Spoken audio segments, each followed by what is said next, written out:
دل کی گہرائی سے عرض کرتا ہوں اب تو بڑا سخت وقت آ گیا۔ اب چونکہ اب تو کیمرے کی آنکھ آئی ہے تو وہ زخمی بچے دیکھے نہیں جاتے، وہ تڑپتی مائیں دیکھی نہیں جاتی، وہ سسکتی اور آواز دیتی بیٹیاں سنی نہیں جاتی۔ وہ آوازیں ایسی ہیں جیسے وہ رات کے سناٹوں میں چیخیں بن کے لوگوں کو جگایا کریں گی۔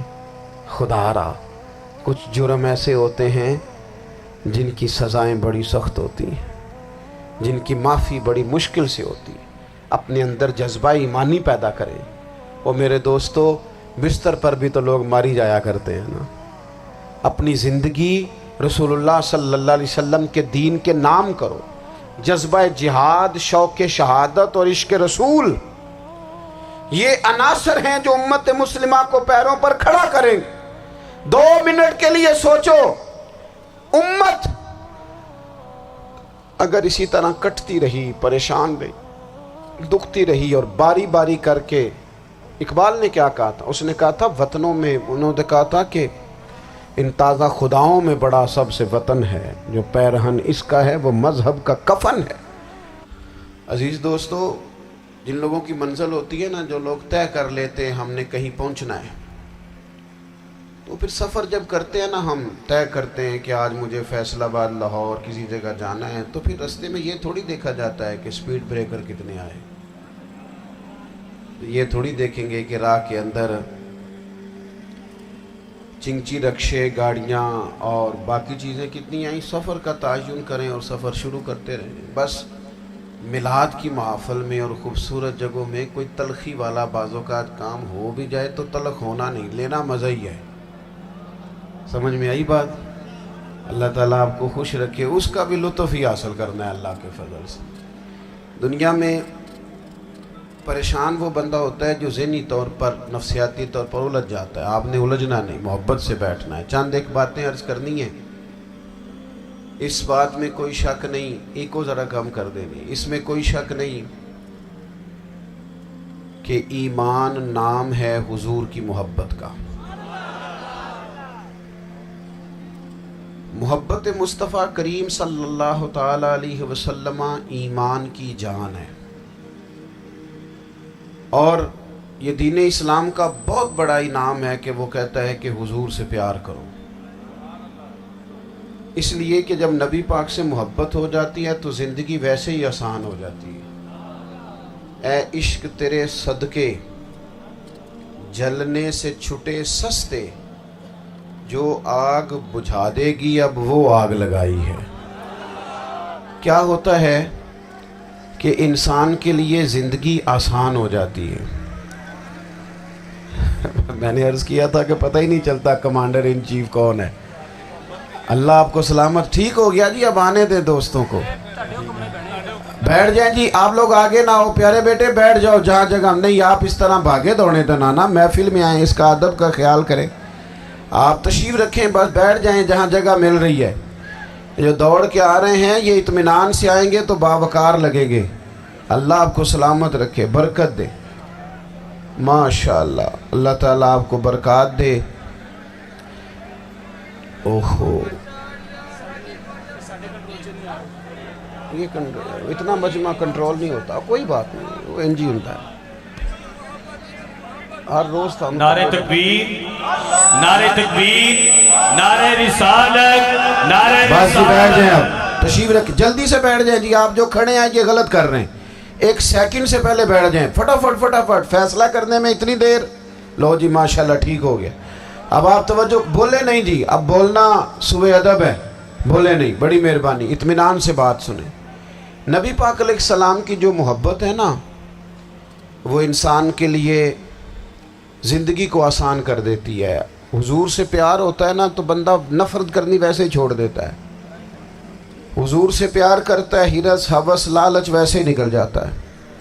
جب حضور سے محبت ہو جاتی ہے، نماز پڑھنا، درگزر کرنا، درود شریف پڑھنا، قرآن پاک پڑھنا، دین کی خدمت کرنا، حتیٰ کہ جان دینا بھی آسان ہو جاتا ہے۔ نبی پاک علیہ السلام کی محبت انسان کو کبھی بھی ہیں ان تقاضوں کو سمجھنا پڑے گا۔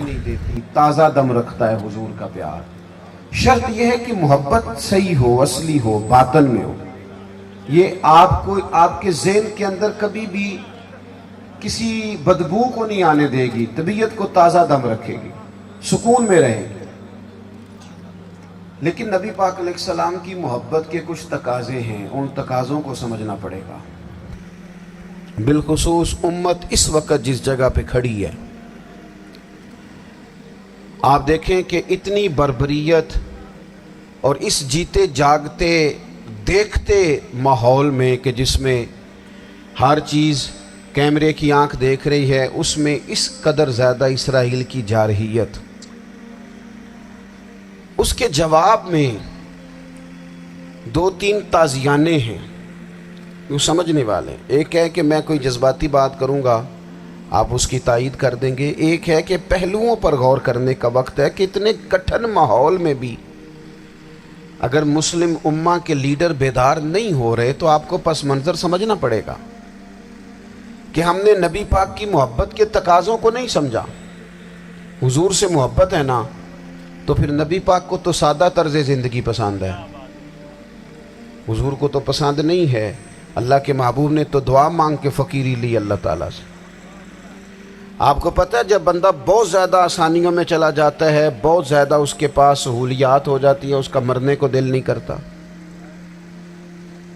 خود نبی پاک علیہ السلام نے فرمایا قیامت کے قریب کافر تم پر جھپٹیں گے جس طرح بھوکے لوگ کھانے پر جھپٹتے ہیں. حضور کیوں، ہم تھوڑے ہوں گے؟ فرمایا نہیں، تمہیں دنیا سے محبت ہو جائے گی اور موت تمہیں بری لگے گی. اتنے بڑے بڑے بنگلے، عالی شان محلات، کس کا چھوڑ کے مرنے کو جی چاہتا ہے معاذ اللہ. نبی پاک کی محبت کا تقاضا سمجھو. ایسا نہیں کہ وہاں دولت آئی نہیں.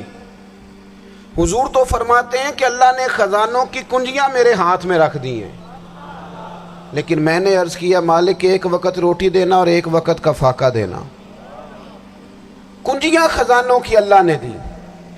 جب تک آپ اپنا طرز زندگی، یہ جو بہت دنیا کا پیار ہے نا، بہت زیادہ مرنے کی ہرس، یہ بہت زیادہ جینے کی ہرس، تو اللہ تعالیٰ نے قرآن پاک میں یہودیوں کا طریقہ بیان کیا کہ وہ کبھی مرنے کی تمنا نہیں کریں گے کیونکہ جینے کی ہرس رکھتے ہیں. نبی پاک علیہ السلام کے غلاموں، طرز زندگی جب تک سادہ نہیں ہوتا اور جب تک یہ دنیا کے جھمیلوں سے کسی کو دولت دے کر پیچھے کر دیا جاتا ہے، کسی کو عہدہ دے کر چپ کرا دیا جاتا ہے، کسی کو اقتدار دے کر چپ کرا دیا جاتا ہے. رسول اللہ صلی اللہ علیہ وسلم کے سچے غلام، انہیں ایک بات کی سمجھ آ گئی تھی کہ ہمیں ہمارے رب نے کہا ہے قل ان کنتم تحبون اللہ فاتبعونی یحببکم اللہ. اے محبوب آپ ان سے فرما دیں اگر رب سے محبت کرنا چاہتے ہیں تو آپ کی پیروی کریں، اللہ خود ان سے محبت فرمائے گا.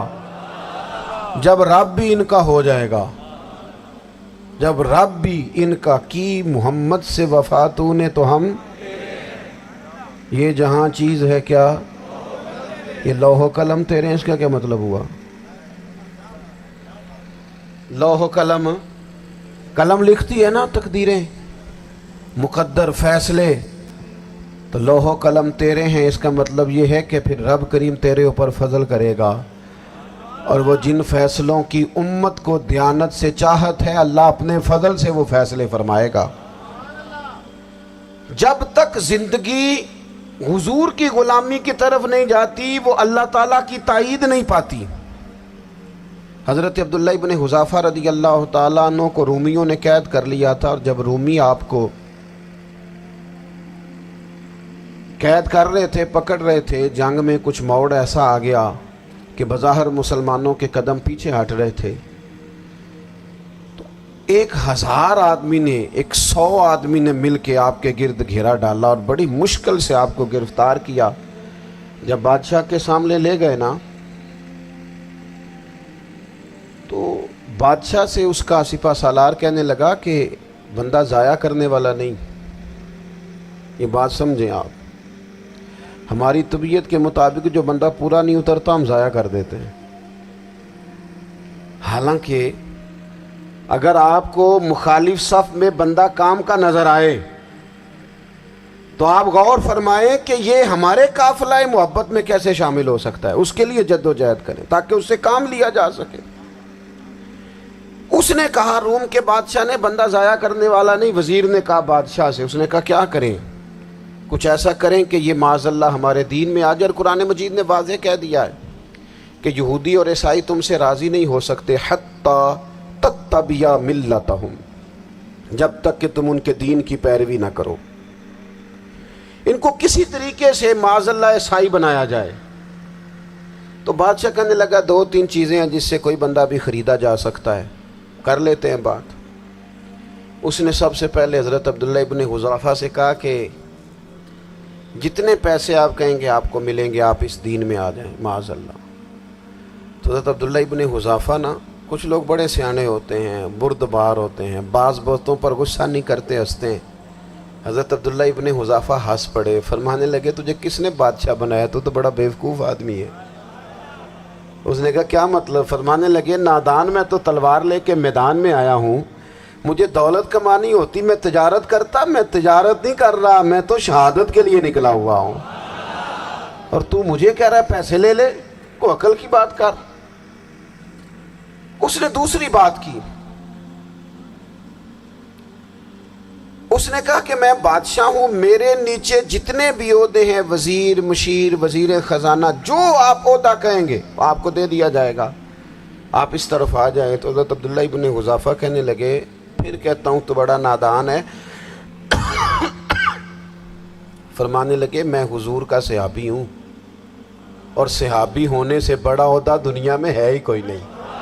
صحابہ وہ صحابہ جن کی ہر صبح عید ہوتی تھی, خدا کا قرب حاصل تھا, نبی کی دید ہوتی تھی. کہا تو مجھے لالچ دے رہا ہے. اب انہوں نے ایک نئی چال چلی. وزیر کہنے لگا کہ میں ایک اور طرح سے معاذ اللہ کوشش کرتا ہوں پگھلا دینے کی. آپ اندر کمرے میں قید تھے تو وہاں ایک خاتون کو بنا سنوار کر بھیج دیا گیا. دوستو یاد رکھنا, تگڑا اور مضبوط جوان پتہ کون ہوتا ہے؟ جس کی نظریں پوری طرح اس کے کنٹرول میں ہوں. یہ علامت جوانی ہے. جس آدمی کا پوری طرح, 2 لوگ دنیا میں کبھی کوئی کارنامہ سر انجام نہیں دے سکتے, ایک جو حرام کھاتا ہو, ایک جس کی نظر ناپاک ہو. محمد بن قاسم جب یہاں آئے تھے نا, تو ایک دن بڑے پریشان تھے. تو ایک بزرگ کہنے لگے آپ کیوں پریشان ہیں؟ کہنے لگے راجہ دہر سے مقابلہ ہے, اور ہماری فوج تو سندھ کے رستے بھی نہیں جانتی, زبان بھی نہیں جانتی, لڑیں گے کیسے؟ 2-4 دن کے بعد ان بزرگوں کی دوبارہ محمد بن قاسم سے ملاقات ہوئی تو بڑے خوش تھے. کہا اب آپ کیوں خوش ہیں؟ کہنے لگے وہ میرا مقابلہ نہیں کر سکتا, میں نے تحقیق کر لی ہے. کہا کیوں؟ کہنے لگے نظر کا گندہ ہے, اور جو نظر کے گندے ہوتے ہیں وہ میدانوں میں ٹھہرا نہیں کرتے. میدان کے لیے نکلنے کے لیے پاک جوانی کی ضرورت ہوتی, تطہیر مزاج ہونا ضروری ہوتا ہے, پاکیزہ افکار اور سچی اور سچی ستھری سوچوں کا ہونا ضروری ہوتا ہے. اس لیے فرمایا کہ میرا مقابلہ نہیں کر سکتا. حضرت عبداللہ ابن حذافہ کمرے میں تھے تو وزیر کی بیٹی اندر سجی سنوری پہنچ گئی. جیسے ہی آپ نے اس کفر کی چال کو دیکھا تو تیمم کر کے نفل شروع کیے. وہ ساری رات بیٹھی رہی, رب کا بندہ ساری رات عبادت کرتا رہا. عبادت بڑا سہارا ہے, مصلی بڑا سہارا ہے اللہ کے بندوں. صبح دروازہ کھولا, وزیر نے اپنی بچی سے پوچھنا چاہتا تھا رزلٹ کیا نکلا, تو وہ کہنے لگی پیچھے ہٹ جا, اب تیرا میرا تعلق کوئی نہیں, میں نے نبی پاک کا کلمہ پڑھ لیا. اس نے کہا میں نے بھی زمانہ دیکھا ہے, پر یہ کیا لوگ ہیں, کستوری کے بنے ہوئے, سندل سے دھلے ہوئے, کہ میں ساری رات کمرے میں رہی اور 100 اور 1000 آدمی جس جوان کا مقابلہ نہ کر سکے, اتنا طاقتور جوان کمرے میں رہا اور اسے نظر اٹھا کے نہ دیکھا. او کچا رنگے للاری والا جڑا چڑھدا تے لیندا رہندا ہے, اے عشق تیرے دا رنگ محمد چڑھیا پھر نہیں لیندا. میں کہا ایک دفعہ نظر اٹھا کے نہیں دیکھا, کمال ہو گئی. اتنے بڑے لوگ اتنی بڑی سعادت مندی، فیروز بختی، معاملہ فہمی حد ہو گئی. اللہ اکبر. دوستو بادشاہ جب پوری طرح ہار گیا نا، اس نے کہا مار دو. تیل گرم کیا ایک کڑاہی میں، اور جب آپ کو اس میں ڈالنے لگے تو آپ کی آنکھوں میں آنسو آ گئے. بادشاہ کا خیال ہوا شاید نرم ہو گئے ہیں. کہنے لگا روئے کیوں؟ فرمانے لگے سوچتا ہوں جان ہی ایک ہے، کتنا مزہ ہے اس کی راہ میں جان دینے کا، کتنی لذت ہے اس کے نام پر مرنے میں، کتنا لطف ہے. جے تو چڑھیا اتے دار بھی نہیں تے جے تو وکیا عشق بازار بھی نہیں تے ایڈا سستا سودا پیار بھی نہیں تے ایڈا سستا لبدا یار بھی نہیں. کئی جنگل گانے پیندے نہیں، کئی دوزخ لنگنے پیندے نہیں، جے وہ اس ملوں بھی مل جاوے ایدوں سستا ہور بپار بھی نہیں. تے کچھ سمجھ نہ آوے لوکانوں وہ کادے نال شہید کرے، ڈٹھی یار دے ہاتھ تلوار بھی نہیں پر او دا خالی جاندہ وار بھی نہیں. کہنے لگے ایک جان ہے نا، تو دل کرتا ہے ہزاروں ہوتی تو ایک ایک کر کے محبوب کے نام پہ قربان کرتا. جب میرے پاس ہے ہی ایک، کروں کیا؟ حضرت عبداللہ ابن حذافہ رضی اللہ تعالیٰ عنہ جب روئے اور بادشاہ نے یہ بات سنی تو بادشاہ اٹھ کے کھڑا ہو گیا. سارے وزیروں مشیروں کو کہنے لگا تم نے کہا تھا نا بندہ ضائع کرنے والا نہیں، یہ بھی ضائع کرنے والا نہیں. کہنے لگا میرا ماتھا چومو، تم جیسے لوگوں کو قتل نہیں کرنا چاہیے، آزاد کرنا چاہیے. عزیز اپنی زندگی سے نا یہ بہت زیادہ ہرس، ہوس، طمع، اور یہ کسی بات کی بھی ہو، ہرس صرف پیسوں کی نہیں ہوتی ہے، شہرت کی بھی ہوتی ہے. یہ بیماری انسان کو اقتدار کی بھی ہوتی ہے، تعریف کی بھی بیماری ہوتی ہے. یہ سارے نقص ہوتے ہیں لوگوں کو، اور معاذ اللہ بعض جبوں کبوں کے اندر بھی ہوتے ہیں، وہاں بھی پنپتے ہیں. اپنی زندگی جب تک اس سادگی میں نہیں لاؤ گے جو رسول پاک نے عطا فرمائی ہے. جب لوگ آسانیوں میں پوری طرح الجھ گئے تو پھر وہ دور ہوئے اور کفر چڑھ گیا. دوسری بات، اللہ کے محبوب صلی اللہ تعالی علیہ وسلم کی محبت ہم سے تقاضا کرتی ہے کہ ہم اس مشن کے لیے کام کریں جس مشن کے لیے رسول پاک نے کام فرمایا ہے.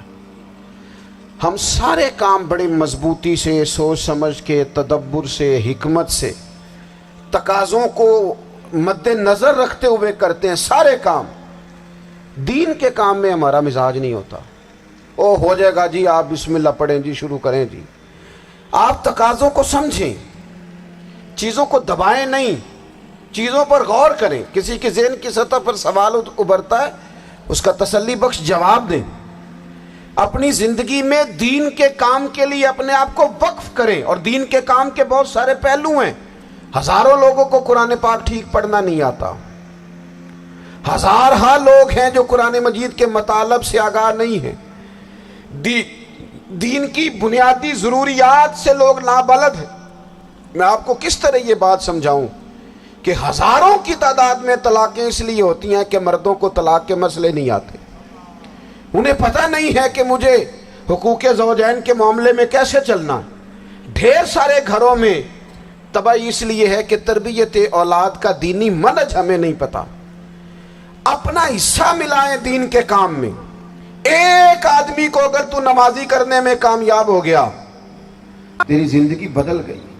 وہ دین بیزار لوگ جو ہمارے بیچ بیٹھ کے ہماری نوجوان نسل کو پگڑی اور داڑھی کا نام لے کے بنیادی طور پر دین سے دور کرتے، ایسے نوجوانوں کو دین کا پیغام محبت دے کر دین کے قریب کرنا ہماری ڈیوٹیوں کا حصہ ہے. ہمیں ذمہ داری کا احساس کرنا پڑے گا، ہمیں یہ خاص قدم اٹھانا پڑے گا، توجہ دینی پڑے گی. مساجد، مدارس، میں آپ سے عرض کروں اتنی ڈٹ کے مخالفت ہوتی ہے نا مدرسوں کی، اتنی ڈٹ کے. میں ادارہ چلاتا ہوں، اس کے چلانے میں جو مشکلات ہیں وہ تو ہم بتا نہیں سکتے آپ کو، اس لیے کہ میری قوم، میرا اس قوم سے تعلق ہے جو نعت خواں امیر کرنا چاہتی ہے، مدرسے نہیں. ہاں نقیب خطیب پیدا کرنا چاہتی ہے، شعر و شاعری کی زندگی کو پروان چڑھانا چاہتی ہے. فقط ہمارا ان لوگوں سے تعلق ہے جو لاکھوں کروڑوں روپیہ محافل پہ لگائیں گے، اور قاری صاحب بیچارے اگر مسجد کا کوئی ہونے والا کام کسی وقت بتا دیں گے تو وہ بڑی مشکل آ جائے گی ان کے لیے. یہ کیسے ہو سکتا ہے، آپ نے یہ ڈیوٹی بتا دی. مدارس اور جتنا اہم رول دین کو پھیلانے میں مدارس اسلامیہ کا ہے، اتنی زبردست. لوگوں کا خیال ہوتا ہے میری طرح کے لوگ شاید کام کرتے ہیں، ڈیوٹی کرتے ہیں. یہ 10-15 لوگ آپ کو نظر آتے ہیں جو آپ کو کہیں میڈیا پر یا ادھر ادھر ڈیوٹی کرتے، مخلص لوگ اپنی جگہ پہ، وہ بھی بڑا ہی کام کر رہے ہیں. جو میڈیا پہ آ کے بھی اخلاص سے اور درد دل سے کو دین کی، ان کی بھی کسی بات کی حوصلہ شکنی نہیں. لیکن ہزارہا اساتذہ جو مدارس میں بیٹھ کے پڑھاتے ہیں، جنہوں نے وہ سارے لوگ تیار، آپ سمجھ نہیں سکتے کتنا بڑا کام. حفظ کا استاد جو ہوتا ہے نا، اس کی ڈیوٹی 24 گھنٹے ہوتی ہے فجر سے پہلے، اور اس نے بچوں کو اٹھانا ہے. تنخواہ تو ہم انہیں دینا نہیں نہ چاہتے جی، تنخواہ نہیں دئی دی انہوں نے. ہمیں مولوی امیر نہ ہو جانا، مولوی نو تے سوٹ بھی 27ویں والی رات دے ہے تاکہ کدھر سوان کے عید والے دن پا نہ لوے، کیونکہ 27ویں تو بعد تے درزی پھڑتا ہی کوئی نہیں. کیوں حضرت ایسے ہی ہے نا، اس وقت تو نہیں نہ لیتا. تو ہم چاہتے ہیں مولوی ہماری مرضی کے ہماری طرح کا سوٹ نہ پہن لے. مدارس کی مضبوطی آپ یہ دیکھ لیں، یہ صلاح الدین ایوبی کا تعلق بھلا کس چیز سے تھا؟ غوث اعظم کے مدرسے سے. حضور غوث اعظم کے مریدوں کی جماعت اس کے ساتھ شامل تھی. کون لوگ تھے جنہوں نے مدارس سے فیض پایا؟ رازی اور غزالی، حضور غوث اعظم، خواجہ اجمیر، یہ سب لوگ مدارس کے لوگ ہیں. کمزوریاں ہیں، غلطیاں ہیں، بہت ساری چیزوں کی اصلاح کی ضرورت ہے، لیکن یہ دین کا بہت بڑا قلعہ ہوتا ہے مدرسہ. لیکن اس کی مخالفت کی جاتی ہے. مجھے بتائیے، اگر مدرسوں میں کمزوریاں ہیں تو کالجوں یونیورسٹیوں میں نہیں ہیں؟ ہم نے کبھی مخالفت کی ہے بند کر دو سارے؟ لیکن لوگوں کا جب خیال آتا ہے، جب ہمارے ایک سابقہ وزیر صاحب تھے سریرا، کسی دعوت میں میری ان سے ملاقات ہو گئی تو انہوں نے کہا مدرسوں کا کردار کیا ہے آج کے ماحول میں. میں نے انہیں کہا کہ مختلف کورسز آپ کراتے ہیں نا، تو اس کے لیے پھر مختلف ویکینسیز ہوتی ہیں. جہاں بچوں کو مدرسے کا کورس کرایا جاتا ہے تو استاد بننا ہوتا ہے، اس نے خطیب بننا ہوتا ہے، مسجد کی ڈیوٹی کرنی ہوتی ہے. میں نے کہا بالکل کوئی حکومت سرپرستی نہیں کرتی، لیکن اللہ کا فضل ہے. کبھی آپ نے کوئی مسجد سنی ہے جس میں جمعے والے دن مولوی نہ ملا ہو جمعہ پڑھانے کے لیے؟ کبھی آپ کو رمضان میں ایسی مسجد ملی ہے جس میں قرآن مجید سنانے کے لیے حافظ نہ ملا ہو؟ یہ ہو سکتا ہے کسی حافظ کو مسجد نہ ملے. تو مدارس کے ذمے جو کام تھا، مدارس نے جم کے کیا ہے اور ڈٹ کے کیا اللہ کے فضل سے. اور مدارس کے لوگوں کو بھی کمزور نہیں پڑنا چاہیے. کبھی کسی وزیر، مشیر، مالدار کے روب میں نہیں آنا چاہیے، قطعاً نہیں. کیوں؟ کہ یہ وہ عظیم لوگ ہیں رسول اللہ صلی اللہ علیہ وسلم کے دین کے غلام، کہ ابھی ایک لفظ نہیں پڑھا ہوتا الف با تا سا، پہلے دن گھر سے نکلتے ہیں تو حضور فرماتے ہیں اللہ کے فرشتے ان کے پیروں کے نیچے پر بچھا بھی دیتے ہیں. پہلے دن اتنا بڑا اعزاز ملتا ہے. تو حضور کی محبت کا تقاضا ہے دین کا کوئی کام کیا جائے. ایک خاتون مسجد نبوی شریف میں جھاڑو دیتی تھی، پر کوئی کام تو کرتی تھی نا. اور کس مسجد میں؟ جہاں 70,000 فرشتے صبح آتے ہیں، 70 شام آتے ہیں. اس مسجد میں وہ خاتون جھاڑو دیتی تھی. بخاری ہے، جب ان کا انتقال ہو گیا صحابہ نے سوچا کہ حضور کو تکلیف ہوگی، بغیر بتائے جنازہ پڑھ دیا. حضور صبح تشریف لائے، تازی قبر دیکھی، اور محبوب وہ ہیں جو فرش پہ کھڑے ہو کے عرش کی خبریں دیتے ہیں. نبی پاک علیہ الصلوۃ والسلام نے فرمایا کہ مجھے اطلاع کیوں نہیں دی اس کے انتقال کی؟ یہ کرم دیکھو، کوئی ڈیوٹی تو کرتی تھی نا یار، پر خلوص سے، پر پیار سے، پر اللہ کو راضی کرنے کے لیے، پر درد دل سے. اور دین کی ڈیوٹیاں کرنے والے دوستو سنو، حضور صبح آئے، قبر کو دیکھ کر فرمایا مجھے کیوں نہیں بتایا؟ یا رسول اللہ آپ کو تکلیف دینا مناسب نہ جانا؟ تو قبر پہ کھڑے ہو کے حضور نے فرمایا صف بناؤ، میں دوبارہ جنازہ پڑھاؤں گا. صف بناؤ، میں دوبارہ جنازہ پڑھاؤں گا. کوئی ڈیوٹی تو. تیسرا تقاضا حضور کی محبت کا، سمجھو میں بس بڑی جلدی بات سمیٹنے لگا ہوں. حضور کی امت سے پیار کرو،